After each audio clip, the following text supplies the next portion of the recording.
fly tying video. Today we're going to tie a muddler deceiver variation that I would like to call the Extreme Muddler. So this is quite a simple pattern. We have a few steps that we're going to go through. So for the tail, we're going to have a stacked deceiver tail. So we have some saddle hackles at the back, some flash, some marabou. Then for the body, we're going to do a complex twist. And for the head, quite a standard muddler head with a tungsten bead in front. For the hook, I'm using an Ahrex TP610 trout predator streamer in the size 1. And I've paired this with a 4.6mm tungsten bead in the color jet black. We'll now go through all the materials that you need to tie this fly, but I've also put all the materials in the description below. For the tail, I'm going to use some saddle hackle, this one in badger. For the flash, some standard pearl Flashabou. And then to get this layered effect and to give a little bit more length to the body, and in order to make the transition from the body to the tail, I'm going to use a single marabou feather, this one in the color tan. For the body, we're going to do a complex twist, so we're going to mix two materials. On one hand, the extreme string in tan, paired with a Schlappen feather in the color white. And then for the head, some standard deer hair, this one in a natural color. But you could change up the colorways on this fly, going with a more gray variation or an olive one. Thread I'm using is the Semperfli wax thread in 6/0 in white. So to start this off, gonna get the thread started, putting down a layer right down to the back. We're gonna stop just shy of the bend, cut off the excess, and I've selected two saddle feathers, and these ones, you want to pair these in size and width. So I'm gonna match these with the concave sides or the dull sides facing each other. So we're gonna have the tails going together like this and not splaying out.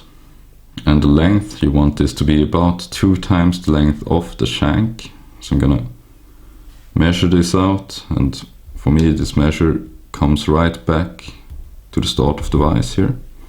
So I'm gonna get this measure, and then what I like to do is to cut off the feathers right there, and then take away all the fibers. And now it's quite a lot easier to tie in. So I'm gonna keep these in my left hand, pinching quite hard, and I want to get these as close to the shank as I can and try to keep these in this position.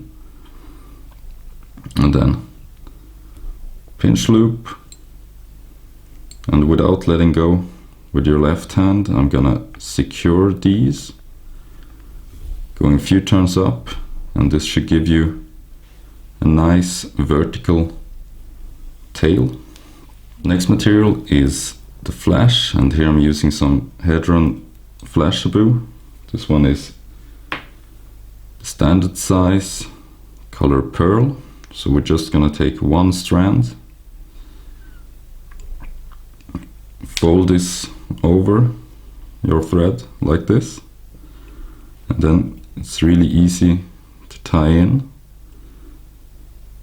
Gonna walk this back right to start off the tail, and then we're gonna split this so we get one strand on each side.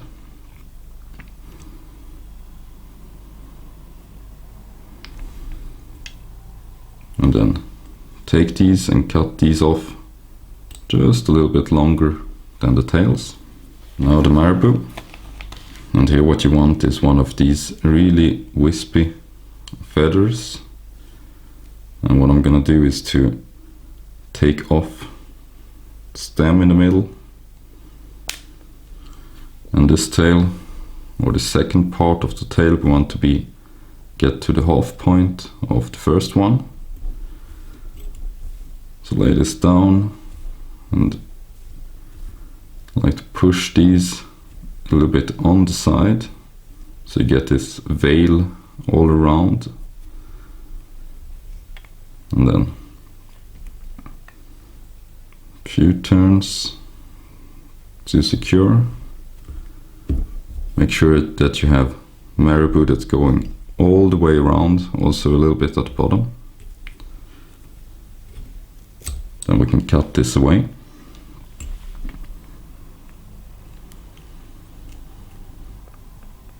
Then a few turns to tidy up. Next material is going to be the extreme string, and this will tie in on our way down, right to start of the tail, keeping it on my side, and then a Schlappen feather, and this one we're gonna prep. I want to take away the longest fluff at the bottom. This will make the tying a little bit easier if you don't have all these fibers that you can trap.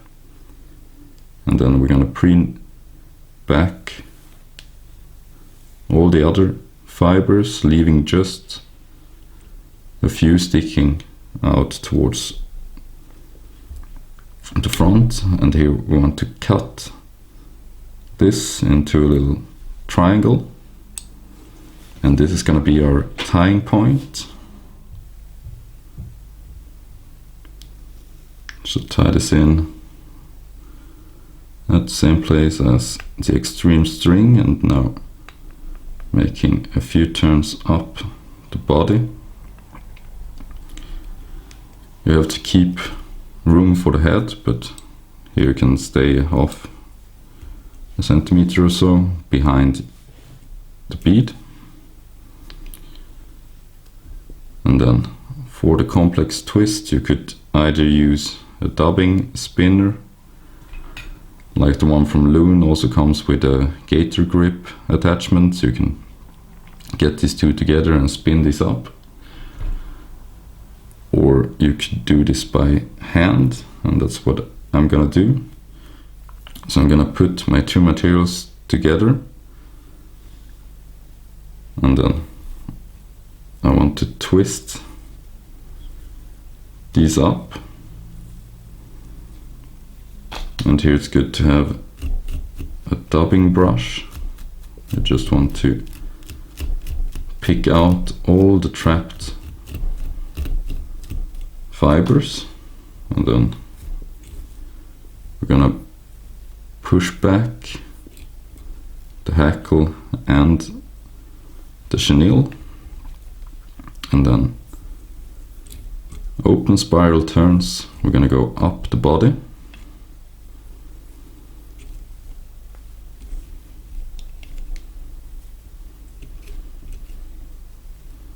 And here, if you have a few trapped fibers, just make sure to brush these out.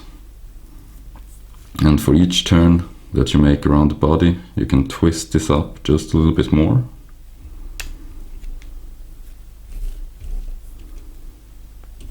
And this technique from the guys from Flyfish Food is essentially gonna make a super durable body. So you have the chenille going around the hackle and then around the hook. So this is gonna make sure that if this hackle breaks in the middle, it's not gonna unwind the whole way, it's just gonna break in one spot. Then brush out the fibers as best as you can.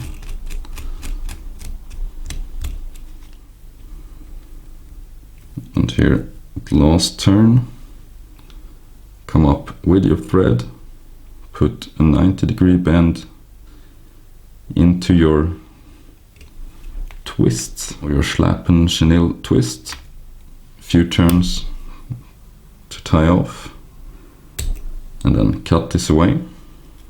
Then push everything back, and a few turns tidy up. And then come in with your dubbing brush again, making sure that you don't have any trapped fibers. And this technique is gonna build up quite a lot of bulk, and it's gonna make this three-dimensional body on the fly. So we're going from the slim, narrow tails here at the back, going up with the Marabou to the half point of this one, and then we have the twists going to the half point of the Marabou.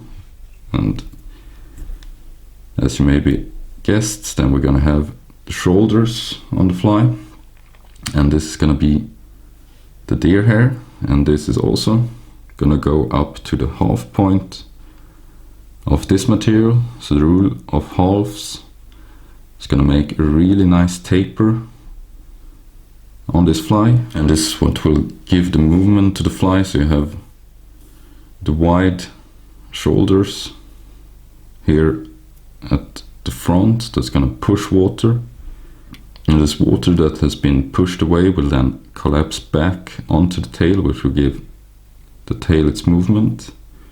And this is a really nice rule to follow on all your streamers, to try to get your materials to blend in with each other. And the rule of halves is really gonna make this a lot easier for you. And then next up, which is gonna be the last material, is the deer hair. And we're gonna cut off a chunk from the hide, and here we want quite a lot. Usually talking about pencil width, and this should be maybe 1.5 to 2. And when you cut off the deer hair from the hide, usually you have some under fur. You can pick this out with your scissors, you can comb through this, you can just pick it out with your fingers, but you have to get this under fur or fluff away, or else you won't be able to stack these ones. You could also just tie them in like this, but I want to have a nice straight color on this one. So tips first, into the hair stacker, and then make sure to get a finger on top, a few taps, and then a little trick. When you pull this out, you want to have the tips aligned in the right way directly, so you don't have to shift these or get them from facing right to left or vice versa. So you get these out pointing the right direction, and then you grab the tips, and here you want to manipulate material the least you can to keep the tips aligned. And here we're going to measure out the half point of our last material. Grab this with your left hand, then get the hair as close to the shank as possible, and then we're going to make 2 loose turns. Then we're going to pull down on this, and at the same time you want to push with your left hand to get the material around the hook. You could also help a little bit with your right hand just to get this material started, because we're gonna spin this color, and then some tension onto your thread, pull down, and then we're gonna let this go with our left hand. 1 complete rotation, and then pull down. And now when I pull on this, you can see that the material is not moving around the hook.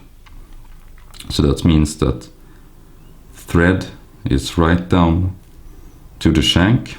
And then in order to not trap any fibers, you have to go quite quickly through the butts, or you can wiggle your thread through them.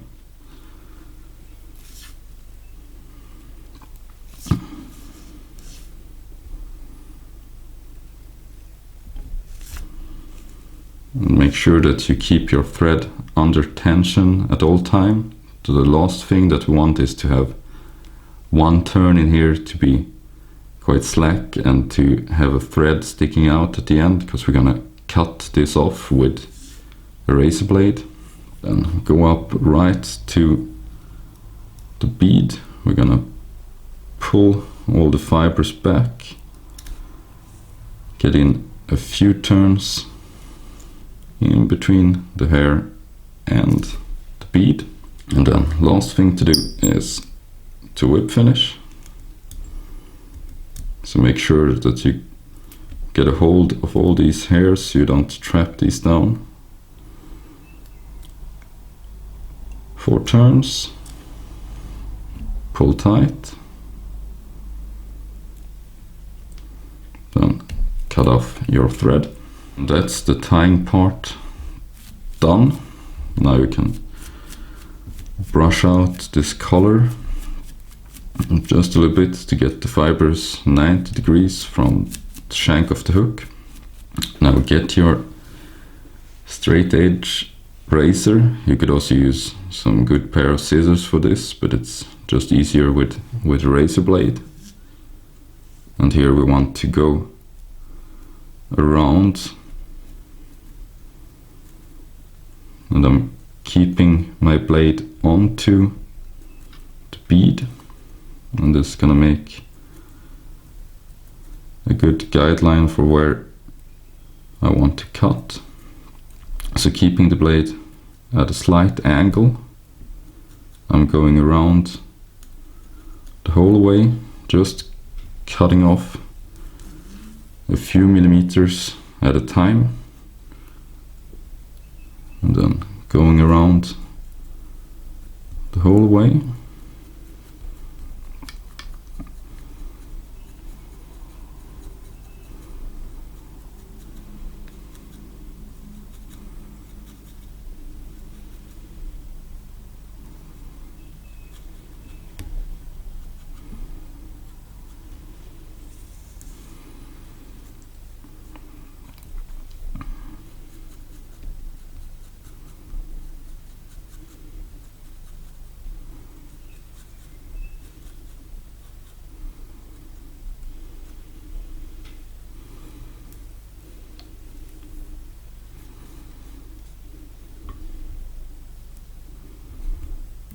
And here we just want to cut off all the ends that aren't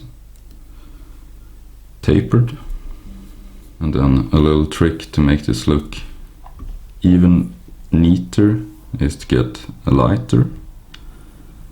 Make sure to hold all the fibers that make the collar straight back, and then we're just gonna cinch down these cut off ends.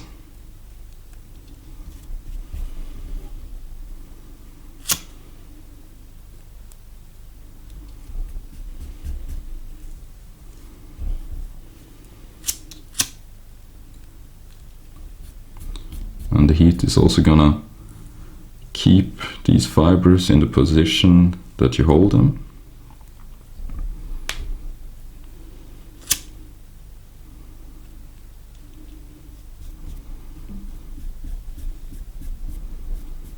And make sure to just come in with the bottom of the flame, the blue part, and just lightly touch.